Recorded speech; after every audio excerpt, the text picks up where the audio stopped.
ꯑꯍꯥꯟꯕꯗ ꯃꯔꯨꯑꯣꯏꯕ ꯄꯥꯎ ꯋꯥꯔꯜ ꯄꯣꯄꯨꯂꯦꯁꯟ ꯗꯦꯒ ꯏꯔꯣꯏꯅꯅ ꯁꯅꯥ ꯂꯩꯄꯥꯛꯀꯤ ꯑꯈꯟꯅꯕ ꯏꯟꯇꯔꯚ꯭ꯌꯨꯗ ꯃꯅꯤꯄꯨꯔꯒꯤ ꯍꯧꯖꯤꯛ ꯑꯣꯏꯔꯤꯕ ꯐꯤꯚꯝ ꯑꯁꯤꯗ ꯁꯦꯟꯁꯁ ꯄꯥꯡꯊꯣꯛꯂꯕꯗꯤ ꯍꯨꯔꯥꯟꯕꯗ ꯁꯣ ꯁꯤꯟꯅꯕꯒ ꯄꯥꯡꯈꯛ ꯑꯣꯏꯒꯅꯤ ꯁꯦꯟꯁꯁ ꯄꯥꯡꯊꯣꯛꯄꯗ ꯑꯀꯥꯏꯕ ꯂꯥꯛꯀꯗꯕ ꯂꯩꯔꯕꯗꯤ ꯌꯩꯊꯣꯛꯄ ꯅꯠꯇ꯭ꯔꯒ ꯁꯔꯨꯛ ꯈꯔꯇꯃꯛ ꯄꯥꯡꯊꯣꯛꯄꯁꯨ ꯌꯥꯏ ꯍꯥꯏꯕ ꯋꯥꯐꯝ ꯐꯣꯡꯗꯣꯔꯛꯈ꯭ꯔꯦ MPCCꯅ ꯒꯣꯚꯔꯅꯔꯗ ꯃꯦꯃꯣꯔꯦꯟꯗꯝ ꯄꯤꯁꯤꯟꯈ꯭ꯔꯦ IDPꯁꯤꯡꯒꯤ ꯊꯥꯗꯔꯛꯄ ꯁꯦꯟꯐꯝ ꯂꯥꯟꯅ ꯁꯤꯖꯤꯟꯅꯔꯦ ꯍꯥꯏꯕ ꯋꯥꯐꯝ ꯐꯣꯡꯗꯣꯛꯈ꯭ꯔꯦ ꯉꯥ ꯃꯦꯇ꯭ꯔꯤꯛ ꯇꯟ 60 ꯄꯨꯊꯣꯛꯅꯕ ꯍꯣꯠꯅꯔꯤ ꯍꯥꯏꯅ ꯗꯥꯏꯔꯦꯛꯇꯔꯅ ꯐꯣꯡꯗꯣꯔꯛꯂꯤ ꯉꯥ ꯃꯦꯂꯥꯗ ꯃꯀꯣꯛ ꯃꯊꯪ ꯇꯥꯈ꯭ꯔꯕ ꯉꯥꯃꯤꯁꯤꯡꯗ ꯁꯦꯜꯒꯤ ꯃꯅꯥ ꯄꯤꯗꯨꯅ ꯏꯀꯥꯏ ꯈꯨꯝꯅꯈ꯭ꯔꯦ ꯍꯥꯏꯕ ꯋꯥꯐꯝꯅꯆꯤꯡꯕ ꯐꯣꯡꯗꯣꯛꯈ꯭ꯔꯦ ꯀꯨꯀꯤꯁꯤꯡꯒꯤ ꯃꯥꯌꯣꯛꯇ ꯔꯣꯡꯃꯩ ꯀꯥꯎꯟꯁꯤꯜꯁꯨ ꯃꯔꯣꯜ ꯂꯣꯜꯂꯛꯂꯦ ꯖꯟꯃꯟ ꯔꯣꯗ ꯁꯨ ꯀꯦꯝ ꯁꯥꯖꯤꯜꯂꯛꯄꯒꯤ ꯊꯧꯑꯣꯡ ꯑꯇꯣꯞꯄ ꯐꯨꯔꯨꯞꯁꯤꯡꯗ ꯂꯟꯗꯥꯔꯛꯄꯅꯤ ꯈꯨꯗꯛꯇ ꯂꯦꯞꯍꯜꯂꯨ ꯍꯥꯏꯅ ꯔꯣꯡꯃꯩ ꯀꯥꯎꯟꯁꯤꯜꯅ ꯐꯣꯡꯗꯣꯔꯛꯂꯤ printing ꯑꯦꯟड stationery department paperless office ꯑꯣꯏꯔꯦ DMUꯒꯤ ꯁꯥꯎꯗꯔꯟ ꯒꯦꯠ ꯃꯍꯩꯔꯣꯏꯁꯤꯡꯅ ꯊꯤꯡꯖꯤꯟꯈ꯭ꯔꯦ ꯇꯈꯦꯜ ꯁꯟꯖꯦꯟꯕꯝ ꯂꯝꯕꯤꯒꯤ ꯐꯤꯚꯝ ꯐꯠꯇ꯭ꯔꯦ ꯍꯥꯏꯕ ꯋꯥꯐꯝ ꯀꯪꯂꯩꯄꯥꯜꯅ ꯐꯣꯡꯗꯣꯔꯛꯂꯤ ꯃꯅꯤꯄꯨꯔꯗ ꯃꯤꯇꯣꯞ ꯆꯪꯂꯛꯄ ꯊꯤꯡꯅꯅꯕ ꯐꯣꯔꯦꯅꯔꯁ ꯑꯦꯛ ꯆꯠꯅꯍꯜꯂꯨ ꯍꯥꯏꯅ MMTUꯅ ꯐꯣꯡꯗꯣꯛꯈ꯭ꯔꯦ ꯑꯃꯗꯤ ꯋꯥꯡꯖꯤꯡ ꯀꯥꯏꯔꯦꯟꯕꯤꯈꯣꯛ ꯈꯨꯜꯒꯤ ꯂꯝꯕꯤꯁꯤꯡ ꯇꯨꯔꯦꯜꯂ ꯄꯨꯈ꯭ꯔꯤꯔ ꯈꯪꯗ꯭ꯔꯦ ꯍꯥꯏꯕ ꯋꯥꯐꯝ ꯂꯥꯛꯂꯤ ꯈꯨꯔꯨꯝꯖꯔꯤ ꯃꯣꯔꯅꯤꯡ ꯅ꯭ꯌꯨꯁꯄꯦꯄꯔ ꯔꯤꯗꯤꯡ ꯃꯤꯠꯌꯦꯡ ꯇꯥꯕꯤꯔꯤꯕ ꯑꯃꯗꯤ ꯇꯥꯕꯤꯔꯤꯕꯁꯤꯡꯕꯨ ꯄꯨꯁꯄꯥꯔꯥꯅꯤ ꯂꯣꯏꯁꯨꯝꯅ ꯇꯔꯥꯝꯅ ꯑꯣꯛꯆꯔꯤ ꯍꯧꯖꯤꯛ ꯃꯔꯨꯑꯣꯏꯕ ꯄꯥꯎꯁꯤꯡ ꯃꯤꯌꯥꯝꯗ ꯁꯟꯗꯣꯛꯅ ꯄꯤꯖꯔꯤ ꯃꯅꯤꯄꯨꯔꯒꯤ ꯍꯧꯖꯤꯛ ꯑꯣꯏꯔꯤꯕ ꯅꯦ ꯇꯥꯗꯕ ꯐꯤꯚꯝ ꯑꯁꯤꯗ ꯁꯦꯟꯁꯁ ꯄꯥꯡꯊꯣꯛꯍꯟꯕ ꯍꯥꯏꯕꯁꯤ ꯍꯨꯔꯥꯟꯕꯗ ꯁꯣ ꯁꯤꯟꯅꯕꯒ ꯄꯥꯡꯈꯛ ꯑꯣꯏꯒꯅꯤ ꯍꯥꯏꯅ ꯂꯝꯗꯝ ꯑꯁꯤꯒꯤ ꯁꯛꯅꯥꯏꯔꯕ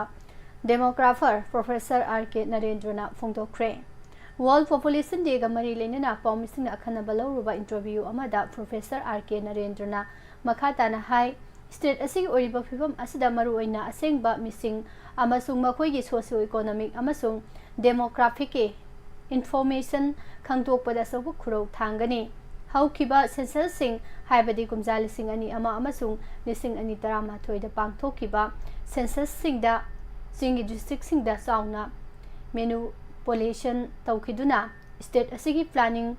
ꯀꯣꯇꯥ ꯏꯀꯣꯅꯣꯃꯤꯛ ꯄꯦꯀꯦꯖ ꯑꯃꯁꯨꯡ ꯋꯥꯌꯦꯜ ꯊꯧꯗꯥꯗꯒꯤ ꯍꯦꯟꯗꯣꯛꯇꯨꯅ ꯂꯩꯉꯥꯛꯀꯤ ꯋꯥꯌꯦꯜ ꯊꯧꯗꯥꯡ ꯂꯧꯔꯤꯕ MLA ꯃꯁꯤꯡ ꯐꯥꯎꯕ ꯃꯔꯝ ꯆꯥꯗꯅ ꯂꯩꯃꯤꯟꯅꯔꯤꯕ ꯀꯝꯃꯨꯅꯤꯇꯤꯁꯤꯡꯒꯤ ꯃꯔꯛꯇ ꯍꯣꯡꯗꯣꯛ ꯍꯣꯡꯖꯤन ꯇꯧꯔꯛꯄꯒꯤ ꯋꯥꯊꯣꯛ ꯉꯁꯤ ꯐꯥꯎꯕ ꯂꯣꯏꯁꯤꯟꯕ ꯉꯝꯗꯅ ꯂꯩꯔꯤ ꯃꯈꯜ ꯈꯨꯗꯤꯡꯃꯛꯀꯤ ꯋꯦꯜꯐꯤꯌꯔ ꯁ꯭ꯀꯤꯝ ꯑꯃꯁꯨꯡ ꯄ꯭ꯂꯥꯅꯤꯡ ꯈꯨꯗꯤꯡꯃꯛ ꯃꯤꯀꯣꯛꯇ ꯕꯦꯖ ꯇꯧꯏ ꯍꯧꯖꯤꯛꯃꯛ ꯃꯔꯨꯑꯣꯏꯅ ꯀꯝꯃꯨꯅꯤꯇꯤ ꯑꯅꯤꯒꯤ ꯃꯔꯛꯇ ꯃꯔꯥ ꯇꯥꯅ ꯌꯦꯡꯊꯤꯅꯔꯤ ꯎꯅꯕ ꯌꯥꯗ꯭ꯔꯤ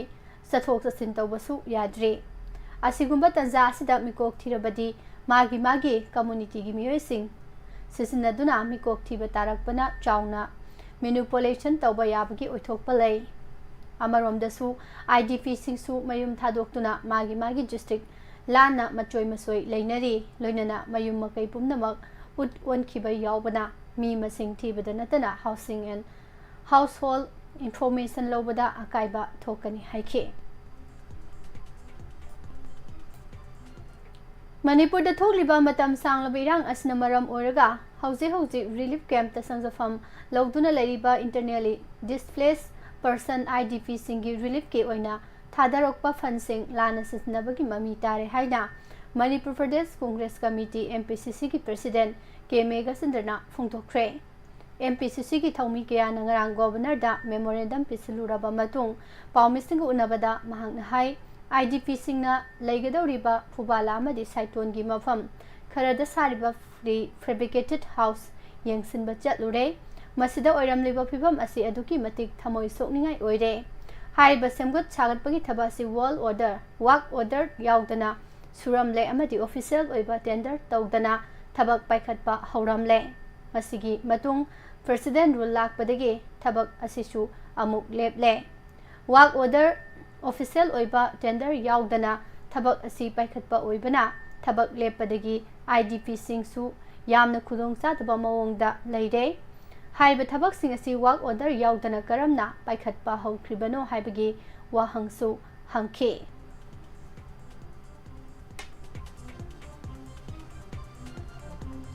स्टेट असिदा ngaगी पोथोक असि मरांग कायना पुथोकननबा होनरबसु हौजिक फावबी ओइना nga मेट्रिक टन कुनगी मथक्ता अवाटपा Larry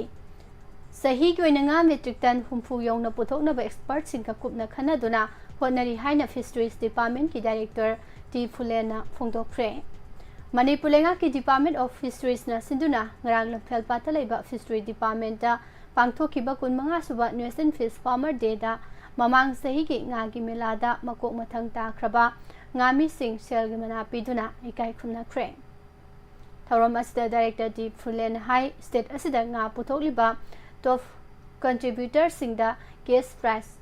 consolation prize piduna pungning thogat pagi pandam da thawram asi pangthokpani ngami singno honaba kaya department ama sakhang boina award sing yenthokpani haiki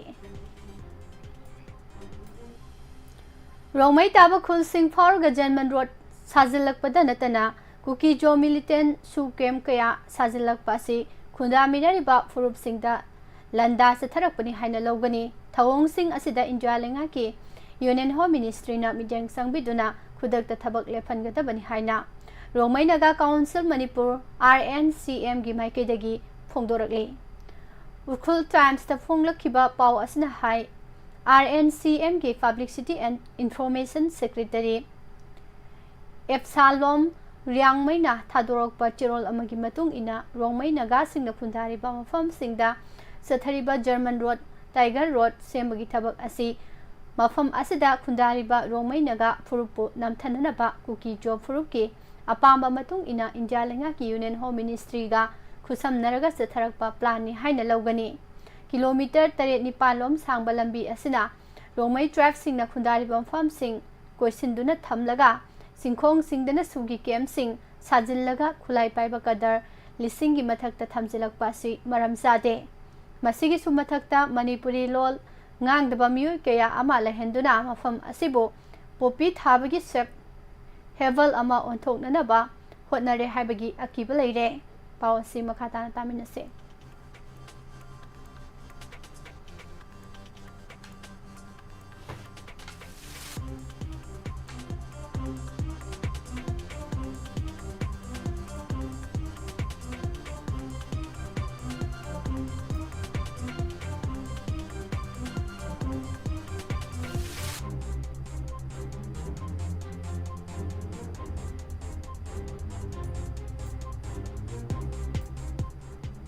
पुमनमक असि मफम असिदा खुंदारिबा फुरुप सिंगी मथक्ता सोबलंदा अमा चथरकपनि हाइबदा हाइमनबा थोकलोय यादे हाइबगी अथिंगबा क्यागी मरक्ता लेप्तना चथरकलिबा लंबी सेंबा अमसुंग केम साजिनबगी थबक असिना रोमै नगा फुरुपना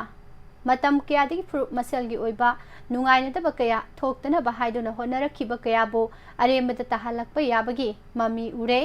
थबक सिंग असि मखा ताना लेप्तना चथरकपा थोकलबदी फुरुप मसेल की मरक्ता थोअनिंगदबा थौदो कया थोगलक्लोय हानिंगाई लेते पुमनमा असिगी येंगलगा यूनियन होम मिनिस्ट्री की माइकेदगी रोंमै नगा की लमदा कांगलोन कायना सथरकलिबा थबक थौरमसिंग असि खुदक्ता लेफनगदबने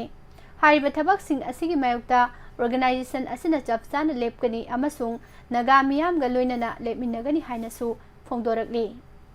पनबे याय ngasiदगी नुमित खरनिगी ममांग Deston Liangmai Naga chief chairman association WAPHAM असिमक फोंदोक्तुना नगा ताबम फम सिंगदा कुकी जर्मन रोड नत्रगा टाइगर रोड साबा यारोय हाबगी अथिंगबा पीखिबसु लेख्रबनी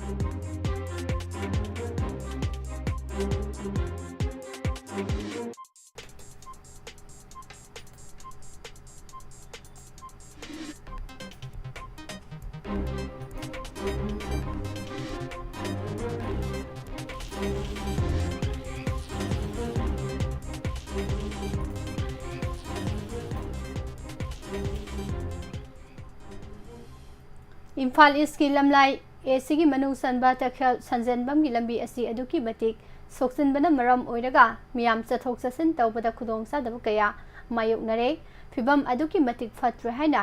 RPI Athawale Manipur state committee की वाइस प्रेसिडेंट सापम कंगलैपान फोंदोरकले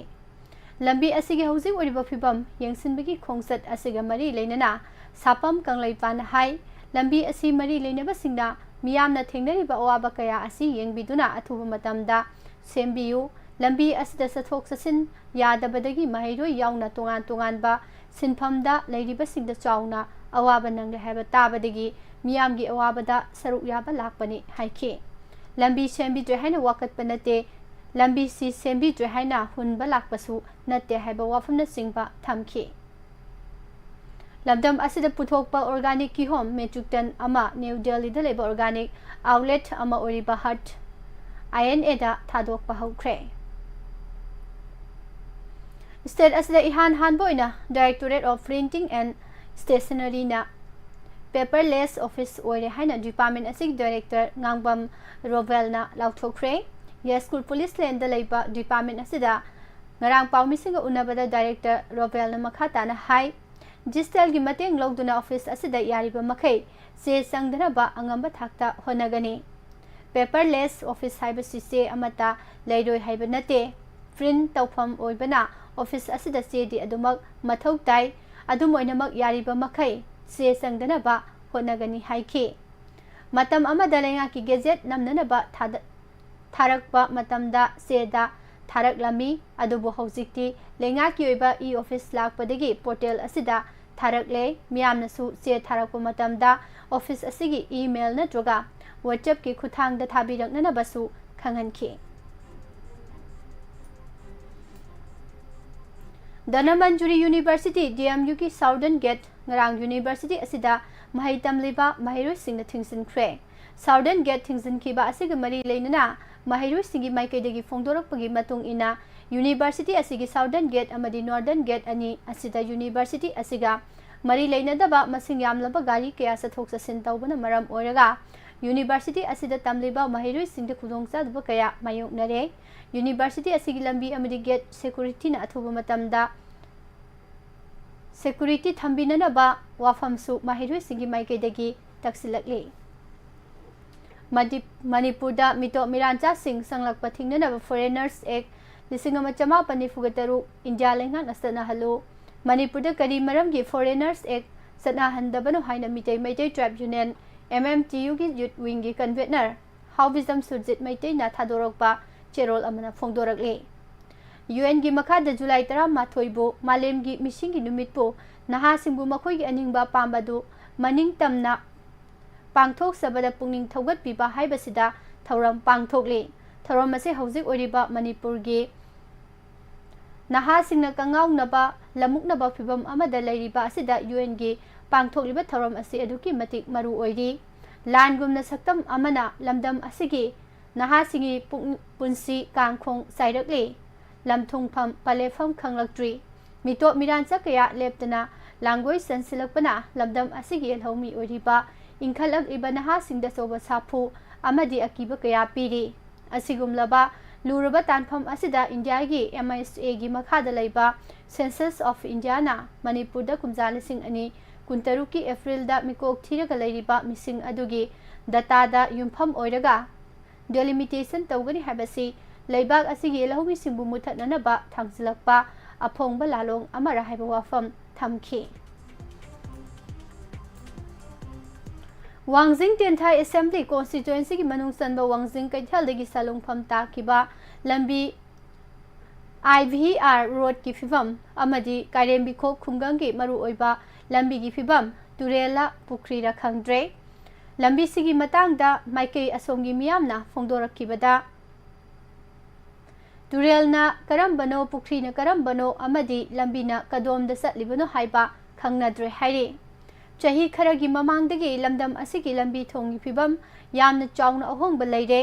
मतम अमदा मियामना यामना नुंगाइना चटनरंबा लंबी सिंग ngasi December dabana maram oiraga miyam gi chathok sasinda chauna awaba mayoknare assembly constituency ki lusingba khara dilot khibadagi sungthok thoklak tabana lambi thongi phibam di kamdauri haiba phawba khangdaba yauram ba yai adumakpo lambi phatre hana wakat chabadi ngamjadana adumak ꯐꯠꯇꯕ ꯂꯝꯕꯤꯗ ꯅꯨꯡꯉꯥꯏꯅ ꯆꯠꯄꯁꯨ ꯌꯥꯎꯗꯕ ꯅꯠꯇꯦ ꯃꯥꯏꯀꯩ ꯑꯁꯣꯝꯒꯤ ꯃꯤꯌꯥꯝꯅ ꯐꯣꯡꯗꯣꯔꯛꯈꯤꯕꯗ ꯂꯝꯕꯤ ꯑꯁꯤꯒꯤ ꯅꯥꯛ ꯌꯦꯠꯇ ꯇꯥꯔꯤꯕ ꯃꯤꯌꯥꯝ ꯑꯃꯗꯤ ꯇꯦꯡꯅꯧꯄꯜ ꯗꯤꯁꯇ꯭ꯔꯤꯛꯀꯤ ꯃꯅꯨꯡ ꯆꯟꯕ ꯆꯤꯡꯒꯤ ꯈꯨꯜꯁꯤꯡ ꯌꯥꯎꯅ ꯃꯤꯑꯣꯏ ꯀꯌꯥꯒꯤ ꯃꯔꯨꯑꯣꯏꯕ ꯂꯝꯕꯤ ꯑꯃꯁꯨ ꯑꯣꯏꯔꯤꯕꯅꯤ ꯂꯝꯕꯤ ꯑꯁꯤꯗ ꯃꯍꯩꯔꯣꯏ ꯀꯌꯥꯁꯨ ꯑꯣꯛꯇꯣ ꯇꯣꯡꯗꯨꯅ ꯑꯃꯗꯤ ꯁꯥꯏꯀꯜ ꯊꯧꯗꯨꯅ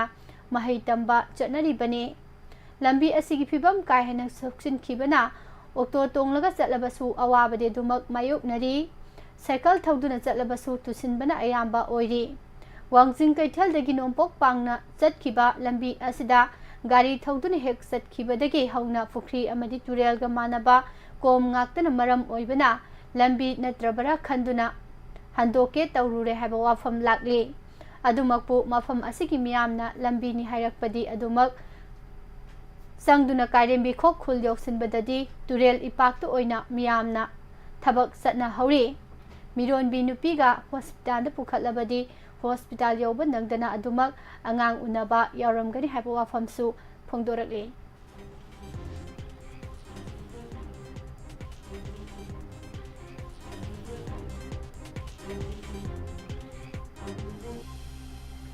स्टेट असिदा चही अनि हेलबा इरांग असिदा प्राइम मिनिस्टर नरेंद्र मोदी ना अमुक फावबा चत्तबगी मतांगदा ऑल इंडिया कांग्रेस कमिटी की जनरल सेक्रेटरी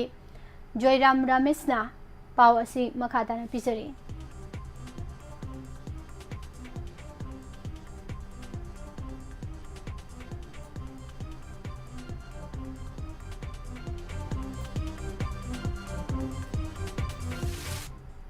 करेम नखरे एजेंसी दा फोंगबा पाव अमना हाई स्टेट असिदा थोकलिबा मतम सांगलबा इरांग असि मणिपुर मियामना प्राइम मिनिस्टर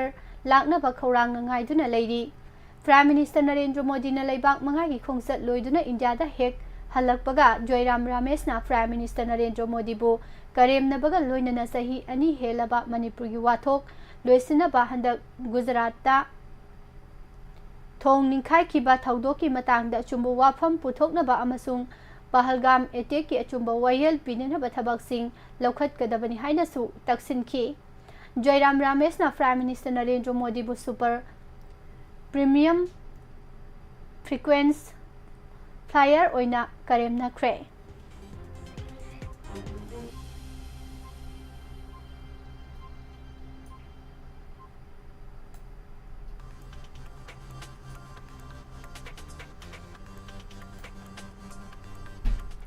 मपान की पाउदा यूक्रेन की लाइमिसिंग नोंसु नेपच्यून मिसाइल प्रोग्राम की क्लासिफाइड टेक्नोलॉजी हुरानना बहनरंबा चाइना की मपा मचा अमा फारे हाइरे अमेरिका की प्रेसिडेंट डोनाल्ड ट्रम्प की फ्लोरिडा दा लेबा युमदा ईरान लंदादुना ट्रम्प पु हातनबा थौरांग पाइखत्ख्रे हाइना सेक्रेट एजेंसी की रिपोर्ट अमना फोंदोरले इजराइल अमदी ईरान लेबाक अनी की मरकता सोकनरंबा लान सिस्पेयर चतनदुना लोइसिनख्रबा मतुंगदा हौजे यूक्रेन का अकनबा मौंगदा लान सोकनरिबा रशियागा इंडिया मचा वर्कर लाख 10 थबक तौननबा प्रेसिडेंट व्लादिमीर पुतिन कौरख्रे चौराकना सही अनी की मयादा कनबा मौंगदा लान सोकनदुना लाखिबा चेरक असिदा इखंग खंगौदना खुलाई पाइबा हमासना फाजिंदुना थमख्रबा इजराइल मचा 10 रोम थादोरगनी हाइना लाउथोरख्रे पनबा याबदे हौजे हमास की मकोक थोंबा लुसिंगबसिंग अमदी इजराइल की ऑफिशियल सिंगे कातर द सिस्पेयर की मतांगदा वारी सानरिबने अमेरिका की प्रेसिडेंट डोनाल्ड ट्रम्प ना ब्राजील दा टैरिफ सादे यांखै थमजिलकपदगी खुसाउनरबा ब्राजील की प्रेसिडेंट लुइस इनासियो लुला दा सिल्वाना ट्रम्प दा अफबा ओइरे हाइना अकी अखंग पीख्रे नाइजीरिया दा लेबा यामना तमथिबा बंदित हाइना खंगनबा खुलाई पाइबा लुफ अमने एम्बुस तौदुना नाइजीरिया की सिक्योरिटी वॉलंटियर हुम्बुद्रा रोम हातख्रे हाइरे इंडिया दा बांग्लादेश के हानगी प्राइम मिनिस्टर शेख हसीना बु सिनबिननबा मोहम्मद यूनुस खान की इंटरिम गवर्नमेंट फोंदोरख्रे सऊदी अरेबिया दा हानबोइना मालेम की लेबाक सिंगदगी लाकपा मियुसिंगना लम लेदुना लेबा यारगनी हाइना रिपोर्ट अमना फोंदोरकली अफगानिस्तान थोकपा अंगकपा थौदोक अमा ओइना सुपनगी चही 3 खक्ता ngairibi nupi macha amabu namduna चही 25 सुरबा नुपा अमगा लुहोंख्रे हाइबा पाउ ताबदगी लेबाक वाथोक ओइख्रे अदुबु हेना ngaklibadi Afghanistan ki Taliban government na leibak asida chahi 9 surabi nupi macha sing luhongba yai haina lauthokhiba leikrabani Sahi 3 surabi nupi macha adubu chahi 95 suraba nupada luhongbiram khiba adu nupi macha adugi apokpana selgi damak chatharamba thawongni pau asi paksana sandorakpadagi Afghanistan ki police na chahi 95 suraba nupa adu phabaga loinana case amasu lokhatkre South Korea ki hanagi president Yoon Suk Yeol laibak asigi ko na hatnanaba order thokre Ukraine amadi Russia laibak ani ki marakta sahi ahum hena soknaduna lakliba lan asigi manungchana haukiba pungkunga mari ki manungda Russia na satharakiba missile attack te Ukraine ki konung kipta miyoi ani sikhibaga loinana tarahumdoi romna aso apan nangkre Sainagi President Xi Jinping Seoul Amarom Lotuna Laikrai na Malayam Sin Bathuna ngang naraklibo wafum asi achumbo oiramdre haina Sainagi politician gi matangda yamna kupna nainaba expert Adil Balarna phongdorakre America da lairik tamliba Sainagi mahiroi singna lona thupna secret agency ki thabak tawi habagi maralda America government na Sainagi mahiroi singna piduna lakiba fellowship makhatana pidaroidabani haina America ki Donald Trump ki party Republican ki senator singna demand tawkre Prime Minister Shehbaz Sharif ki government Pakistan ki airline chahi asigi aroiba matam phawgi manungda yonthoknaba thabak thorom paikhatpa hokre haire Soina masa singna marup oiriba Pakistan da leiduna Ponzi scheme chathaduna huran chithi ki thabak paksana satharam khre haina report amada phongdokre US na India yauna malem gi leibak kya da 12 thamjilaklingai cherak asida India na America ga lalol itiki matangda wari sanana bagidamak anauba proposal ama puthokre anauba study amagi report amagi matung ina miyoi bana wakhal warakpa matamda aikhoi gi haksang de yauriba kaya singi marakta wari sanai habigi chapsab khudam sangdam phangba ngamle haina phongdorakli Journal of Physiology ki report asigi matung ina Portsmouth University College of London ge researcher signa tawkhiba study amada miyoibana wakhal waduna tawpham khangdana leiba matamda aikhoi gi haksang manungda yauriba kaya singsu amaga pau phaunaduna thabak tawi haiba khangba ngamlakhibani khudam oina harabada miyoiba man haksang sajen tawringai manungda thabom bigi marakta seliba igi sel singsu akanba khongjanga loinana sweli maduna maram oiraga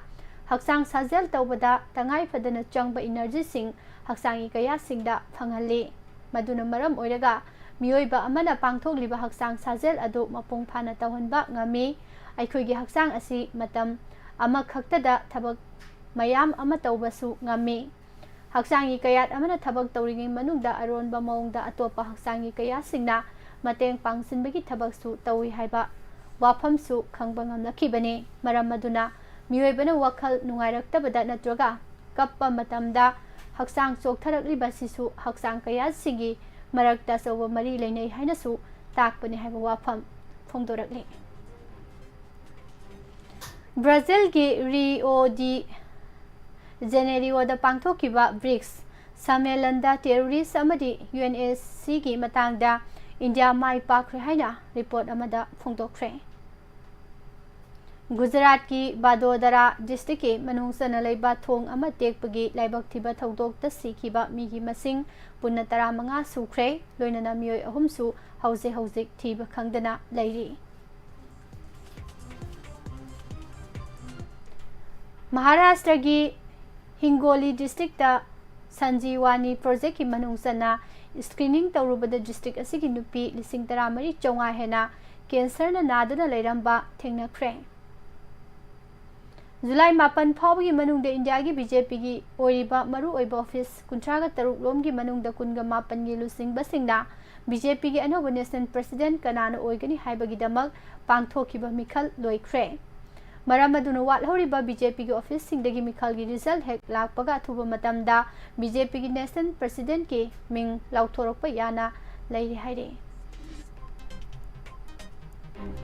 BJP बु Chowna माइथिबा ngamnanabagi pandamda semlakhiba political party singi apunba ama oiriba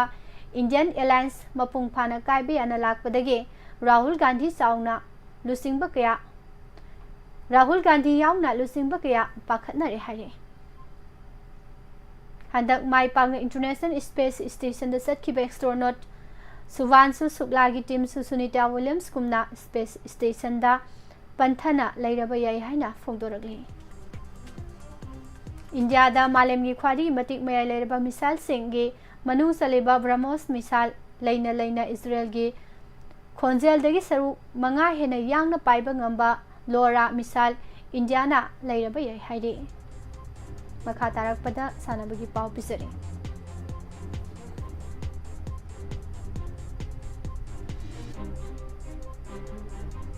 India ने कुमजाल सिंह अनि कुंतरे तो पांगथोकदब event पुमनमकी shooting world cup यंपु ओरगने वारेप असि सगोल सिनुमित फम किबा international shooting sport federation ISSF ना न्यू दिल्ली दा प्रीखिबने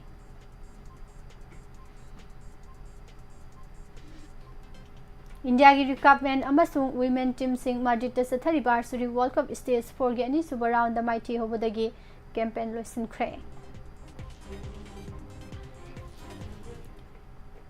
किर्गिस्तान के सिटी बिस्केक सथरीब Indian under 20 championship Asian under 20 championship India की सूरजना केजी हुंफू की क्रेको रोमान competition gold medal लौख्रे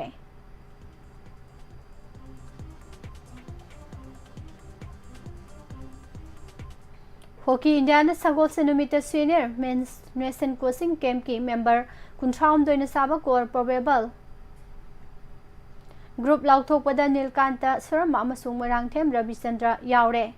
coaching camp असि जुलाई 13 की अगस्त 3 फावबा बेंगलुरु की sports authority of India science centre दा सथगने इंडिया की नुपा फुटबॉल टीम सगोल से नुमित लाउथोखिबा ख्वारी नोबो फीफा रैंकिंग दा मफम 3 हंथरगा 153 सुबदा लैख्रे मसिन डिकेट अमरोम असिदा इंडिया की ख्वारी नेम्बर रैंक ओइरी इंडिया ने ममांग ख्वादी नेम्बर रैंक लेकिबासी 2013 की दिसंबर दा 155 सुबदा लेकिबा अदुना ओइरिबने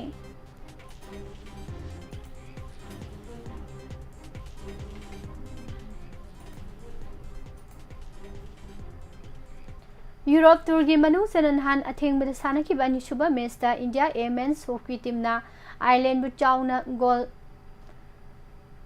3-0 माइथिबा पीख्रे टूर असिग अहानबा मैच तसु इंडिया ना आयरलैंड बो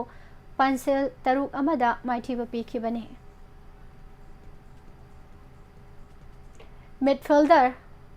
फाबियन रुइसना सनखिबा गोल अनि की मतेंगना फ्रेंच अमसुंग European champions Paris Saint Germain Real Madrid बो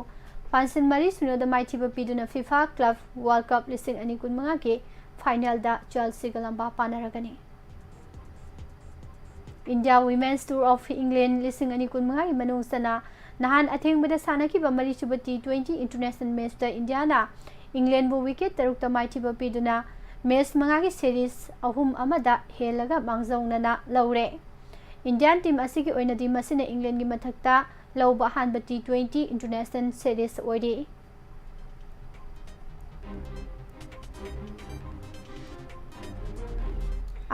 मणिपुर स्टेट कबाटी एसोसिएशन की मिटिंग मखादा बिष्णुपुर डिस्ट्रिक्ट कबाटी एसोसिएशन की मिटिंग मखादा नोंगमाइखोंग नया क्लब नसिंदुना नुपा मचा अमसुंग नुपी मचा सिंगी अहानबा नन residential kabaddi coaching camp 2025 July 10 दगी हौरगा नुमित 22 सुपना पांगथोकलगनी हाइरे लोइसलकपदा मरोइबा पाउ मोहना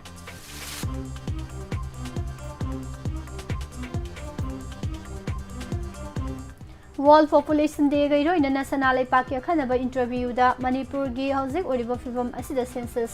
पांगथोकलबदी हुरानबदा सो सिनबगा पांखक ओइगनी हाइना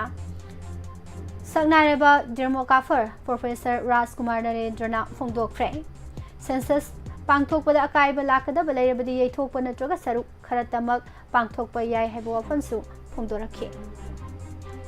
MPCC na governor da memorandum pisinkhre IDP singi thadarakpa senpham lana sisinare hairi Churachandpur da ising isau mayoknakre Kuki singi mayokta Romai Council na sumaro lolakle German road su kem sajilakpi ki thawong atopa furut singda landarakpani khudakta lefalo haina Romai Council na phongdorakle nga metric ton humfu puthokna na bohanari haina director na phongdokre ngagi melada makok mathang takraba ngami singda selgi mana piduna ikai khumna khraiba wafamsu phongdorakle Printing and Stationery Department paperless office oire Takhel Sanjanbam lambi ki phibam phatre haina kanglai pana phongdorakle Mapalamda Manipur gi kihom thadokpa hore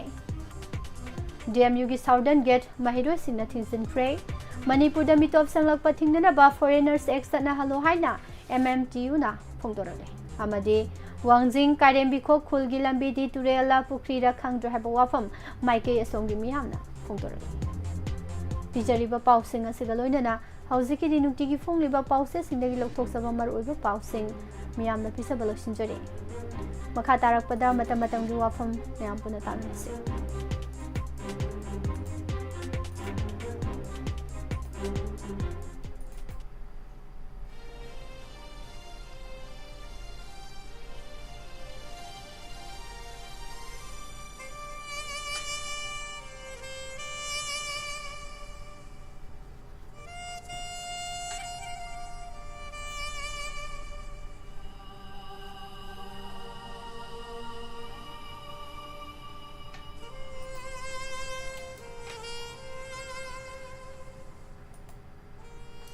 Matam gi wafam da thamjari Manipur da COVID amasung dengue Tangna phangba miyoibagi punsi asisiba amasung sangba aniga sagonari bani haibasi pumnamakna khangnaraba wafamni masimakna akhang ahai kyana sel paibadagi haksang phana nada yektana leibana khwadigi maru oi hainari bani nakal amaromdana miyoibagi siba amasung changbaga yamna mari leinariba Laigi masak oiraba doctor na phawba mi kanba ngamde aduna sel tanbadagi naraktringaida sexual hobana khwadigi maru oi haksang phana nada yekta leirabadi pumnamak pangthokpa ngamgadoribani hainabasu lei health is well pumnamak si leibana miyoiba khunaina handakta Manipur yauna malemgi leiba kya da tattana sandoraktuna miyoi kya nahaliba amasung punsi manghaliba COVID-19 amasung dengue gi maramda nahaunana khangminaba tangai fade kumjalising ani tara mapanda malem sinba thungna sandoraktuna miyoi kya gi punsi manghan kiba corona virus samna COVID-19 haina khangnari balaina layong kaya gi maramdadi miyoi ayambana khangnaram lagani akibagi masak phangna malem sinba thungna sandorakhiba COVID-19 laina laichatuna Manipur dasu doctor yauna masak naiba miyoi kyagi punsi lomki masi miyoi duna laina layong asigi maramda seksin dabagira natroga masagi immune system ka hena nem khibadagi COVID-19 gi mahiktuna mapangan kan khibadagi oiramba su yai adumakpu haiba laina layong sidagi ngakthoknaba India dasu COVID ki vaccine kaya puthoktuna kanna honaki Manipur yauna leibak sigi mafam singda dose kaya thokna vaccine kapthoknaki kumjalising ani taramapan gi loirakpadagi lising ani kun phawbada COVID-19 na nakiba miyoisi lakh ama makhairom oiki doctor yauna masak naiba ana laingi lamda yamna section jaba miyoi kya yauna puna miyoi lising henna laikhide haibagi report lay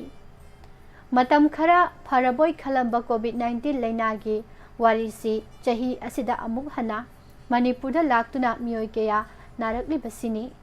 masina takpadi miyoi bagi punsi matam chupada section ngai oi haibani hauze amuk nainaningai oiribasidi miyamna COVID-19 gi laina layong thengnari ngai cheraksida kangna sandokpa dengue laina gi wafam amasu laklibasini dengue hariba laina asisu laina लाइना लौबा चुमलोई अदुना पुमनमकना सेक्शनमिनबा चंगी state असिदा संदोकलिबा मखल क्यागी लेना लायों सिंगी मतंगदा मरी लेनबा डिपार्टमेंटना अकनबा section थौरांग क्या लौखतली हाइबदी ताई हेन मरु ओरिबदी इसा इसाना section हौबसिनी Kong हाइबा जीबसी यामना पिकना खंजरबसु ख्वादिगी साथीबा खुदोंग थिनिंगाई ओइरबसिंगी मनुंगदा अमनी मियोइबगी पुंसिदा ख्वादिगी खुदोंग थिनिंगाई ओइरबा जीबसिंगी मनुंगदा नोंसा कई सावोम साक अमदी लिन खक नतना कांगसु अमनी अतै जीबसिंगी उबा ngambaniना मांगजौनना मखोइसिंग असिदगी ngakthok sananabagi upai ama thibagi khudong chaba phangba yai adubo miyoibana ubagi sakti khara watliba kangna sandokpa ngamba lainasi malaria amasung dengue su amani laina ani maksi tongan tongan ba makhalgi kang singna sandokpani picture abasu sakti leiraba kang sing asina laina anisi ising amadi kangna sikpadagi sandorei malaria amadi dengue hariba laina asi apikpa jibasingi manung saliba kangna sandokpa oibana khwadigi hena sectioningai oi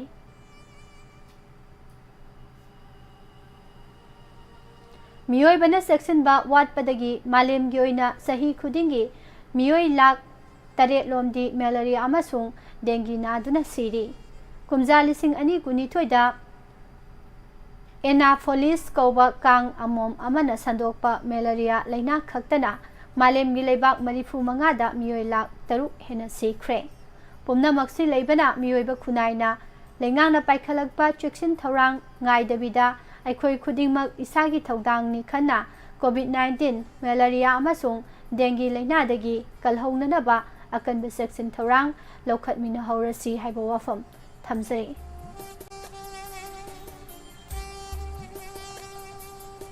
हौजे मु मखा तारकपदा मसी राशिफल मयाम पुना तामिनसी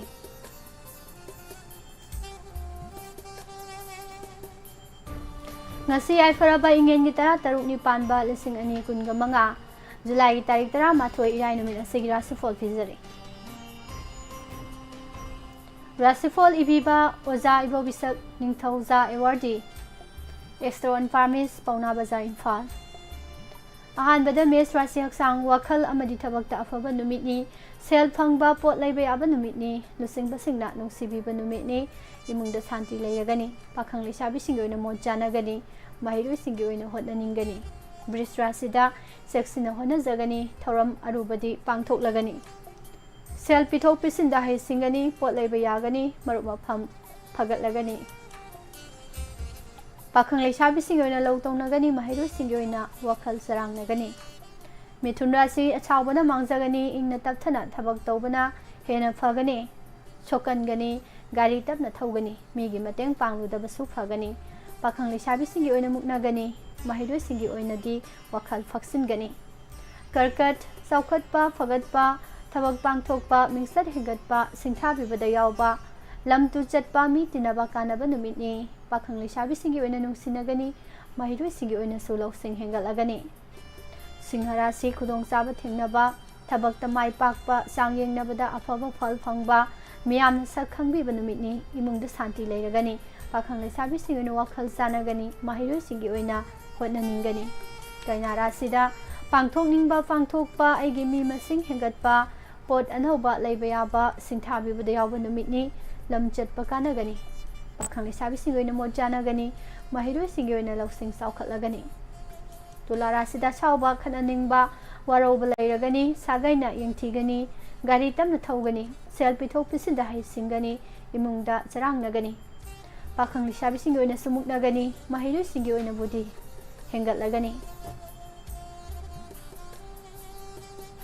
वृश्चिक राशि थौरमदी पांगथोकलगनी तिनबा सिंगना यंगथिबा नुमितनी तोखाई तागनबा अर्थ लाना लौबिबा नुमितनी cell फंगबा चटपा मानगनी पाखंग लेसाबी सिंगी ओइना वारौनगनी माहिरोय सिंगी ओइना वखल फक्सिनगनी धनु Rashida पुनिंग वखल नुंगाइबा cell फंगबा pot अनौबा लैबा याबा नुमितनी सांगयेंगनबदा फल फंगलगनी इमुंगदा शांति लेरगनी पाखंग लेसाबी सिंगी ओइना नुंसिनगनी माहिरोय सिंगी ओइनासु होननिंगलगनी मकर राशि थबक थौरम पांगथोकपा लुसिंगबा सिंगना चानबीबा मरुप मफम फगतपा अनौबा pot लैबा याबा मिंसत हेंगतपा नुमितनी लमचतपसु कानगनी पाखंग लेसाबीसिंग ओइना मत जानागनी माहिरुसिंग ओइना बुद्धि साउखतलगनी कुंभ राशि खनबा असोक अपन नंगबा तोखाई तागनबा सेल चतननबा मरमना हेनबा नुमितनी गाड़ी तमना थौगनी इमुंगदा शांति लैरोय पाखंग लेसाबीसिंग ओइना मुक्नगनी माहिरुसिंग ओइना वखल थोकलोय अरोइबदा मीन राशि होना जमन कानबा फंगबा थौरम पांगथोकपा मरुपतगी मतेंग फंगबा सांगयेंगनबदा माई पाकपा नुमितनी चथोक चसना मी तिनबदी कानगनी पाखंग लेसाबीसिंग ओइना नुक्सिनगनी माहिरुसिंग ओइना होटननिंगनी मसनी ngasiगी नुंगटी फोंगिबा पाउसे सिंदई लौथोकसबा मरोइबा पाउसिंग मतमतमगी वाफम अमदी राशिफल ताबीबा खुदिंगमक पहना थागसरी ngasiगी अखनबा फेस टू फेस की थौरम पुंग 13 मखाई तारप मतमदा अमु सरुक यामिनारसी पुमनमक हौजकिदी पुष्परानी लाइस्ट्रोमना अमुक हना खुरुमजरी।